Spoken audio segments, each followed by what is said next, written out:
Hi welcome back to my YouTube channel think like Yadav. Recent టైంలో release అయిన కల్కి movie గురించి అందరూ వినే ఉంటారు లేదా చూసి ఉంటారు. ఈ కల్కి మూవీలో చూపించిన కొన్ని మెయిన్ క్యారెక్టర్స్, మహాభారత్ క్యారెక్టర్స్ మనం ఇప్పుడు మాట్లాడుకుందాం.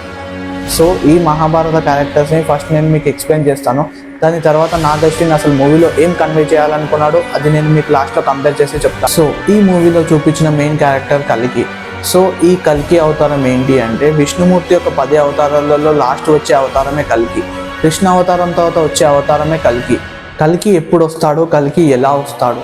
స్వాహాకారము వశకారము లేనప్పుడు, అంటే ఈ భూమండలం మీద యాగము కానీ యజ్ఞము కానీ జరగనప్పుడు, గోవులను చంపి గోమాంసాన్ని ఈ ప్రపంచం మొత్తం తినడం మొదలు పెట్టినప్పుడు, ఇంటింటికి కుక్క ఉంటుంది కానీ ఇంటింటికి గోవులు లేనప్పుడు, వివాహ వ్యవస్థ లేనప్పుడు, తల్లిదండ్రులను పట్టించుకునే పిల్లలు లేనప్పుడు, శంబాల అనే గ్రామంలో బ్రాహ్మణుని కడుపులో కల్కి అనే పేరుతో విష్ణుమూర్తి యొక్క 10 అవతారంగా జన్మిస్తాడు కల్కి. అది కలియుగం చిట్ట చివరను జన్మిస్తాడు.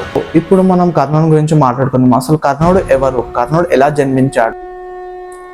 దుర్వాస మహర్షి కుంతీదేవి ఇచ్చిన ఆతిథ్యానికి ప్రసన్నుడై కుంతీదేవికి ఒక వరం ఇస్తాడు. ఆ వరము తన సంతానం కోసం ఇస్తాడు. ఆ వరం ఏంటి అంటే కుంతీదేవి తన మనసులో తలుచుకున్న దైవం ప్రత్యక్షమై తనకి సంతానాన్ని ప్రసాదిస్తాడు. కుంతీదేవి ఒకరోజు నదిలో స్నానం చేయడానికి వెళ్ళి ఆ నదిలో స్నానం చేస్తుండగా సూర్యభగవాను చూస్తుంది. ఆ సూర్యభగవాన్ని చూసినప్పుడు ఆ సూర్యభగవానుడు దగదగలాడే బంగారు కాంతితో మెరుస్తూ ఉంటాడు. అప్పుడు కుంతీదేవి దుర్వాస మహర్షి ఇచ్చిన వరం గుర్తుకొచ్చి కుంతీదేవి ఏం చేస్తుంది అంటే సూర్యుడిని ప్రార్థిస్తుంది. అప్పుడు సూర్యుడు ప్రత్యక్షమై కర్ణుని ప్రసాదిస్తాడు.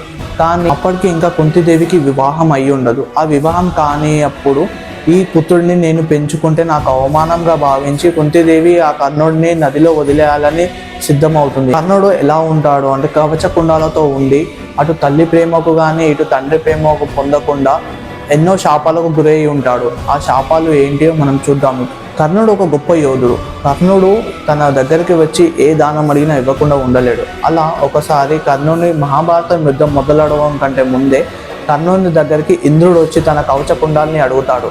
అప్పుడు అంతకంటే ముందు తనని సూర్యభగవానుడు హెచ్చరిస్తాడు కర్ణుడిని, నీకు ఇంద్రుడు ఒక బ్రాహ్మణుని వేషంలో వచ్చి నేను కవచకుండాలు దానం అడుగుతారు, నువ్వు ఇవ్వకు అని.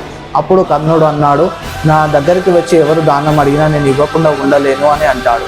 అలా అన్నప్పుడు తర్వాత కొద్ది సమయంకి ఇంద్రుడు బ్రాహ్మణ వేషంలో వచ్చి తన కర్ణుడిని కవచకుండాలు అడుగుతాడు. కవచకుండాలు అడిగినప్పుడు కర్ణుడు కాదనలేక తన కవచకుండాల్ని తన శరీరాన్ని నుంచి వేడి చేసి మరీ ఇస్తారు. వేడి చేసి ఇచ్చిన తర్వాత అప్పుడు కర్ణుడి దగ్గరికి కుంతీదేవి వచ్చి ఒక వరం అడుగుతుంది. తన కుమారులైన పాండవులను ఎవరిని వధించవద్దు అని ఒక వరం అడుగుతుంది. అప్పుడు కర్ణుడు సరే అని తనకి కుంతీదేవికి మాటిస్తాడు, తన కుమారులైన పాండవులను ఎవరిని చంపాలని. కుంతీదేవి యొక్క మొదటి పుత్రుడు కర్ణుడు.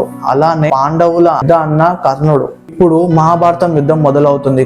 మొదలైన తర్వాత భీముడు అండ్ కర్ణుడు ఎదురవుతారు. ఎదురైనప్పుడు భీమునికి కర్ణుడు మాట్లాడిన మాటలు గుర్తుకొచ్చి ఒక బల్లెం కర్ణునికి విసురుతాడు. అప్పుడు ఆ బల్లెం వెళ్ళి కర్ణుని శరీరంలో దిగుతుంది. ఆ దిగినప్పుడు కర్ణుడు స్పృహ తప్పి పడిపోయి ఉంటాడు రథం మీద. అప్పుడు భీముడు కర్ణుడి రథం మీదకి దూకి ఆ రథం మీదకి వెళ్ళి కర్ణుడు కిందికి తీసుకొచ్చి తన నాలుకని వధించడానికి చూస్తాడు. నాలుకని వధించే సమయంలో శల్యుడు వచ్చి ఆపి అర్జునుడు ఇచ్చిన మాటని గుర్తు చేస్తాడు. ఏంటి అంటే అర్జునుడు ఇచ్చిన మాట, అర్జునుడే కర్ణుని వధిస్తా అని మాటిస్తాడు. భీముడు అప్పుడు ఆ మాట గుర్తుకొచ్చి ఏం చేయకుండా వదిలేస్తాడు.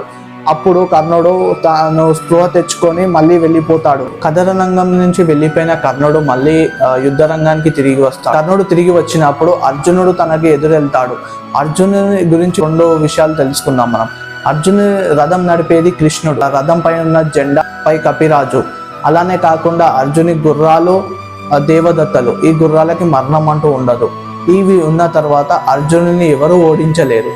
ఇలా ఉన్నప్పుడు కర్ణుడికి అర్జునుడు ఎదురెళ్ళినప్పుడు కర్ణుడు ఏం చేస్తాడంటే కర్ణుడు ఒక బాణాన్ని సంధిస్తాడు. ఆ బాణాన్ని సంధించినప్పుడు కర్ణుడికి శల్యుడు చెప్తాడు, ఈ బాణము గురి తప్పుగా ఉన్నది అని చెప్తాడు. అప్పుడు కర్ణుడు ఏమంటాడంటే నా యుద్ధ విద్యలు వచ్చింది నువ్వు నాకు చెప్పే అవసరం లేదు అని తను ఆ బాణాన్ని సంధించి వదిలేస్తాడు. వదిలినప్పుడు అది గ్రహించిన కృష్ణుడు రథాన్ని తిన్నికి తొక్కుతాడు. అలా తొక్కినప్పుడు ఆ రథం 5 అంగుళాలు తిండికి దిగుతుంది. అలా దిగినప్పుడు ఆ సంధించిన బాణం వెళ్ళి అర్జునుని కిరీటంకి తాకి కింద పడిపోతుంది కిరీటం. కర్ణుడి రథంని చూసిన కృష్ణుడు తర్వాత ఆ కర్ణుడి రథం శాపం వల్ల భూమిలోకి వెళ్తూ ఉంటుంది మెల్లిమెల్లిగా. అప్పుడు రథం దిగిన కర్ణుడు రథంని లేపడానికి చూస్తుంటాడు. ఎంత లేపినా కానీ భూమండలం మొత్తం జరుగుతుంది, కానీ ఆ రథం మాత్రం పైకి రావడం లేదు. అసలు కర్ణ అర్జునుల యుద్ధం ఎవరు చూడాలనుకుంటున్నారంటే, అక్కడ యుద్ధం చేసే ప్రతి ఒక్క సైనికుడు తన యుద్ధాన్ని ఆపేసి మరి ఆ కర్ణ అర్జున యుద్ధం చూస్తున్నారు. దేవతలు సైతం శివుడు, అలానే ఇంద్రుడు అండ్ బ్రహ్మ కూడా కనులను ఆపేసి మరి యుద్ధాన్ని చూస్తున్నారు. ఈ యుద్ధం ఎంత భయంకరంగా జరుగుతుంది అంటే అంత భయంకరంగా జరుగుతుంది. అప్పుడు కృష్ణుడు ఏమంటాడు అర్జునుడితో అంటే, ఈ బాణాన్ని సంధించు అర్జున అని చెప్తాడు. అప్పుడు కృష్ణుడు మాట కాదనలేక అర్జునుడు కర్ణుడిపై బాణాన్ని సంధించి కర్ణుని వధిస్తాడు. ఇప్పుడు మనం అశ్వత్థామ గురించి తెలుసుకుందాం. అశ్వత్థామ ఎవరు అంటే ద్రోణాచార్యుని కుమారుడు. ద్రోణాచార్యుడు ఎవరు అంటే ఈ పాండవులకు కౌరవులకు గురువు.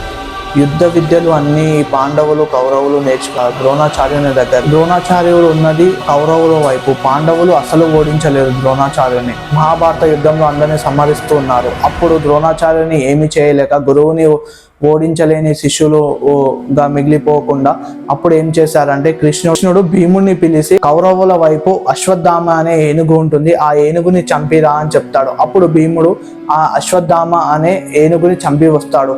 అప్పుడు ధర్మరాజుని పిలిచి కృష్ణుడు ఇలా చెప్తాడు, అశ్వత్థామ చనిపోయాడు అని గట్టిగా అరు అని చెప్తాడు. అప్పుడు అశ్వత్థామ చనిపోయాడని ధర్మరాజు అంటూ ఉంటాడు. అప్పుడు ఆ మాటలు విన్న ద్రోణాచార్యుడు ధర్మరాజుని పిలిచి అడుగుతాడు, అశ్వత్థామ చనిపోయాడు అని చెప్తాడు, ఏనుగు అని చెప్తాడు లాస్ట్కి. అది వినని ద్రోణాచార్యుడు అశ్వత్థామ చనిపోయాడు అని చెప్పగానే తన విల్లులన్నీ తిన్నపడేసి ఉండిపోతాడు. అప్పుడు ఆ ద్రోణాచార్యుని చూసిన పాండవులు ద్రోణాచార్యుని వధిస్తారు. అశ్వత్థామ దగ్గర ఒక బ్రహ్మ శిరోనామక అస్త్రం ఉంటుంది. ఆ బ్రహ్మ శిరోనామక అస్త్రాన్ని ప్రయోగిస్తాడు. ఆ ప్రయోగించినప్పుడు అర్జునుడి దగ్గర కూడా బ్రహ్మ శిరోనామక అస్త్రం ఉంటుంది. ఆ అర్జునుడు కూడా ఆ కృష్ణుని ఆదేశం మేరకు ఆ అస్త్రాన్ని ప్రయోగిస్తాడు. ఆ ప్రయోగించినప్పుడు ఆ రెండు అస్త్రాలు ఢీకొంటే మొత్తము భూమండలం అంతమవుతుంది అని కృష్ణుడు నారదుడు వచ్చి చెప్తాడు. ఆ నారదుడు వచ్చి చెప్పినప్పుడు అర్జునుడు అస్త్రాన్ని ఉపసంహరిస్తాడు. కానీ అశ్వత్థామకు అస్త్రాన్ని ఎలా ఉపసంహరించాలో తెలియదు. అప్పుడు పాండవుల గర్భిణీ స్త్రీ శిరోనామక అస్త్రాన్ని మళ్లిస్తాడు. ఆ బాణం వెళ్ళి ఆ స్త్రీ గర్భంలో ఉన్న శిశువుని చంపేస్తుంది. అలా చంపినప్పుడు కృష్ణుడు కోపంతో నువ్వు ఈ భూమండలం అంతమయ్యే వరకు ఇలానే ఉంటావు అని అశ్వత్థామకి ఒక శాపం ఇచ్చాడు. ఇప్పుడు అశ్వత్థామ చిరంజీవులలో మిగిలిపోయాడు. ఇప్పుడు మనకున్న చిరంజీవులు ఎవరో తెలుసుకుందాం. ఇప్పుడు మనం మాట్లాడుకోయే సప్త చిరంజీవులన్నీ కల్కి అవతారానికి అనుబంధమై ఉంటారు. ఒకటి హనుమంతుడు, కల్కి అవతారానికి సాయం చేయడానికి ఉంటాడు. ఇంకొకటి పరశురాముడు కల్కికి గురువు ఉంటాడు. అశ్వత్థామ కల్కి అవతారానికి సాయం చేయడానికి ఉంటాడు. అలానే వేదవ్యాసుడు, అలాగనే విభీషణుడు, బలి చక్రవర్తి ఈ అవతారాలన్నీ కల్కికి సాయం చేయడానికి సప్త చిరంజీవిలాగా ఉన్నారు. అలా కాకుండా ఇప్పుడు నాగ్ అశ్విన్ గారు ఏం చెప్పాలనుకున్నారంటే, ఎప్పుడైతే దేవుణ్ణి పూజించని సమయంలో, ఇప్పుడు ఆ మూవీలో ఒక సీన్ ఉంటుంది, అందరూ కాశీకి వెళ్తుంటారు. ఆ కాశీకి వెళ్తున్నప్పుడు సమయంలో కూడా ఎక్కడ కానీ దేవుడు కానీ ఎక్కడ ఉండడు ఆ మూవీలో. సో నాగ్ అశ్విన్ గారు ఏం చెప్పాలనుకున్నారు, ఆ మూవీలో ఏంటి అంటే దేవుడు ఎప్పుడు లేని సమయంలో అండ్ ఈ శంబాల అనే ఒక విలేజ్ ని చూపించారు. ఆ శంబాల అనే విలేజ్ లో కల్కి అవతారం వస్తుంది అని. ఈ మూవీలో అశ్వత్థామ ఒక స్త్రీ కల్కి అవతారానికి జన్మనివ్వడానికి ప్రయత్నిస్తున్నప్పుడు అశ్వత్థామ ఆ స్త్రీని దుష్టుల నుంచి కాపాడుతున్నట్టు మనకి ఈ మూవీలో చూపించారు. అలా కాకుండా నెక్స్ట్ మూవీలో ఆ కల్కి అవతారం జన్మించిన తర్వాత ఆ కల్కికి ఎలా సహాయం చేస్తాడో అశ్వత్థామని చూపిస్తుండొచ్చు. అలానే కాకుండా హనుమంతుడి అవతారము కల్కికి ఎలా సహాయపడుతుందో, విభీషణుడు ఎలా కల్కికి సహాయపడతాడో, అశ్వత్థామ ఎలా సహాయపడతాడో నెక్స్ట్ పార్ట్లో మనము చూస్తుండొచ్చు. మీరు ఎలా ఎక్స్పెక్ట్ చేస్తున్నారో కామెంట్స్లో మెన్షన్ చేయండి. Thanks for watching think like Yadav.